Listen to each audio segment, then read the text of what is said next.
ছোটবেলা থেকে নাক ডাক, তো ছোটবেলায় বাবা মা অনেক ডাক্তার দেখাইছে, তখন ভালো হয়নি। এখন আমার নাক ডাকার সমস্যার কারণে মানুষেরও অসুবিধা হচ্ছে, আমার নিজেরও সবচেয়ে বেশি অসুবিধা হচ্ছে স্যার। আমি নাক ডাকার কারণে আমার নিজের ঘুম নিজের ভেঙে আমি আটকাই হবে।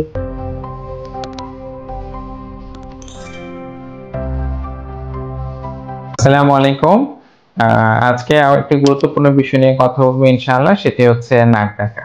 নাক ডাকা যে সমস্যাটা, এটা খুবই কমন, কিন্তু আমরা বুঝতে পারি না, বা বুঝতে পারলেও আমরা খুব একটা গুরুত্ব দিই না। নাক ডাকার পাশাপাশি যে সমস্যাটা থাকে অনেক সময়, সেটা হচ্ছে যে ঘুম ভেঙে যাওয়া, রাতে ঘন ঘন ঘুম ভেঙে যাওয়া। এবং এই ঘুম ভেঙে যাওয়ার ফলে নাক ডাকার ফলে যে ইফেক্ট বা এটার যে ক্ষতিকর প্রভাব আছে, সেই জিনিসগুলো পরোক্ষভাবে ঘটার কারণে আমরা অনেক কিছু বুঝতে পারি না। তা আমাদের সামনে একজন সম্মানিত রোগী আছেন, আমরা ওনার সাথে একটু কথা বলি, দেখি ওনার কি সমস্যা ছিল এবং এটার সমাধান কি আদৌ আছে কিনা।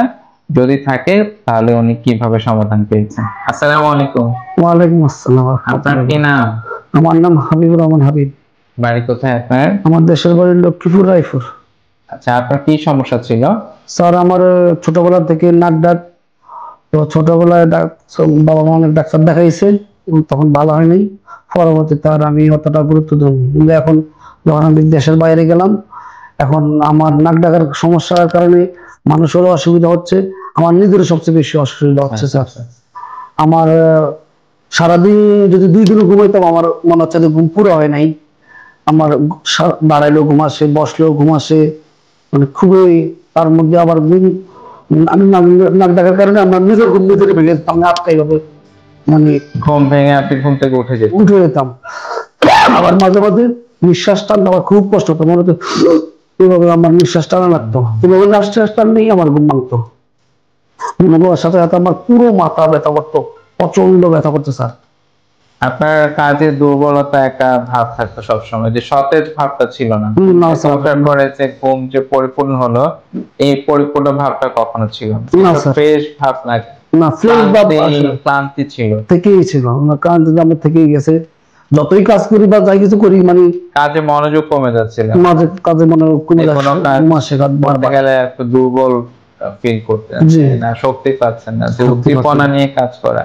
আপনি বোধহয় সৌদি আরবে থাকেন? জি স্যার, ওইখানে কাজ করেন। জি, ওখানে। আপনার এই ঘুমের ডাকের জন্য আপনার পাশে যারা ছিল, ওনাদের খুব অসুবিধা হচ্ছিল? অসুবিধা মানে স্যার, তারা তো বিভিন্ন ধরনের মানুষ, বিভিন্ন জেলার মানুষ, বিভিন্ন কটু কথা বলতো, মানে শুনতে খুব খারাপ লাগতো, নিজের যে মানে এটার জন্য আপনি দেশে চলে আসছেন? যে এটার জন্য মূলত আমি দেশে আসা।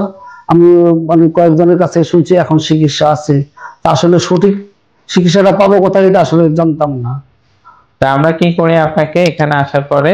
এখানে আসার পরে স্যার আপনি আমাকে কানে গলায় মেশিন দিয়ে চেক করছেন, চেক করে দেখছেন যে আসলে আমার গলার মধ্যে মানে নিঃশ্বাস নেওয়ার মতো জায়গা কম ছিল না।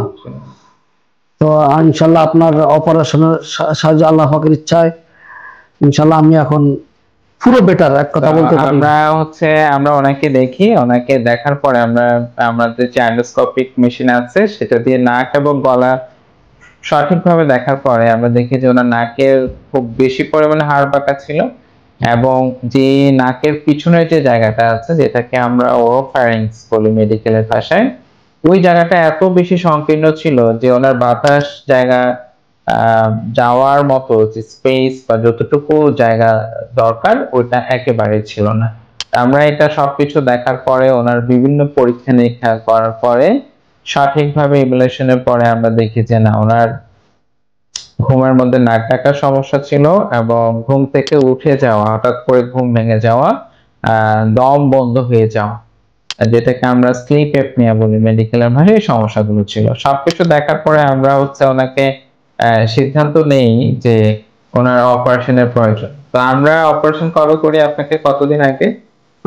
এই তো 1.5 মাস আগে, গত মাসের 10 তারিখে। 1.5 মাস আগে? জি। তো অপারেশনের পর আপনি কেমন আছেন এখন?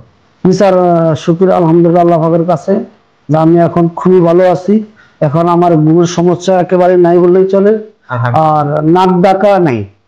একদমই নাই। একদমই নাই, শুধু একটু অত সমস্যা শব্দ থাকতে পারে এতটুকুই, কিন্তু নাক ডাক নাই। নাক ডাকার সমস্যাটা নাই। নাই। তারপরে আপনার যে ঘুম ভেঙে যাওয়া এই সমস্যাটা ছিল? না স্যার, এইটাও এখন আর নাই। একদমই নাই। না, একদম নাই। আলহামদুলিল্লাহ। আর মাথা ব্যথা তো নেই স্যার। মাথা ব্যথাটা চলে এই গেছে? 1.5 মাসের মধ্যে আমার একদমই মাথা ব্যথা করে না। আলহামদুলিল্লাহ।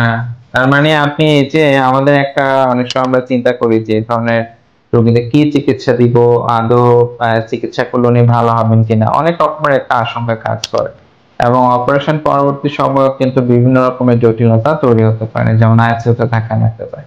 আলহামদুলিল্লাহ অনেকে অপারেশন করার পর অনেকে কিন্তু আইসিইউতে থাকতে হয়, তাই না? না স্যার, আমার কাছে কোনো আইসিইউ প্রয়োজন হয়নি, কোনো ধরনের জটিলতা আলহামদুলিল্লাহ হয়নি। এবং আমরা দেখতে পাচ্ছি যে ওনার যে কয়েকটি প্রধান সমস্যা ছিল, এক হচ্ছে নাক ডাকা, সেটি বন্ধ হয়েছে আলহামদুলিল্লাহ।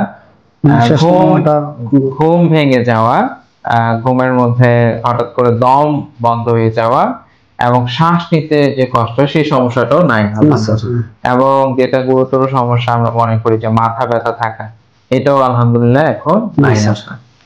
তো এগুলো সাধারণত রোগীরা যখন অপারেশন করতে চায় বা যখন আমরা অ্যাডভাইস করি, তখন ওনারা কিন্তু একটা কনফিউশনের মধ্যে থাকেন যে আদৌ করবেন কিনা, করলে ভালো হবেন কিনা। কিন্তু এটা যদি সঠিকভাবে করা যায়, সঠিক নিয়মে করা যায়, অত্যাধুনিক যে পদ্ধতিগুলো আছে, যেটা আমরা ওনার ক্ষেত্রে করেছি, একদম অত্যাধুনিক পদ্ধতিতে বর্তমান বিশ্বে স্লিপ সার্জারির যে অনেকগুলো পার্ট আছে, তো স্লিপ সার্জারির যে অত্যাধুনিক পদ্ধতি, ওই পদ্ধতিতে অপারেশন করলে এবং সবচেয়ে গুরুত্বপূর্ণ যেটা, যে নিয়ম কানুনগুলো মানা, যেমন ওজন কমানো, ওজন নিয়ন্ত্রণে রাখা, তেল চর্বি জাতীয় খাবার পরিহার করা, এই দুইটার কম্বিনেশনে, যেটাকে আমরা লাইফস্টাইল মডিফিকেশন বলি, আরেকটা হচ্ছে যে আমাদের যে সার্জিক্যাল ট্রিটমেন্ট এবং মেডিকেল ট্রিটমেন্ট, সবকিছুর কম্বিনেশনেই কিন্তু একটা রোগী ইনশাআল্লাহ সম্পূর্ণ ভালো দিকে যেতে পারে। এবং আমরা দেখতেছি আমাদের সম্মানিত রোগী যে মোহাম্মদ হাবিবুর রহমান, আলহামদুলিল্লাহ উনি এখন বেশ ভালো আছেন এবং ওনার ফ্লাইট হচ্ছে আগামী মাসে। জি, আগামী মাসের 9 তারিখে। 9 তারিখে ইনশাআল্লাহ। আপনার জন্য অনেক অনেক দোয়া, আপনার জন্য অনেক শুভকামনা, আপনি যেন সুস্থ থাকেন, আমাদের জন্য দোয়া করুন ইনশাআল্লাহ। আসসালামু আলাইকুম। আসসালামু আলাইকুম ওয়া রাহমাতুল্লাহ।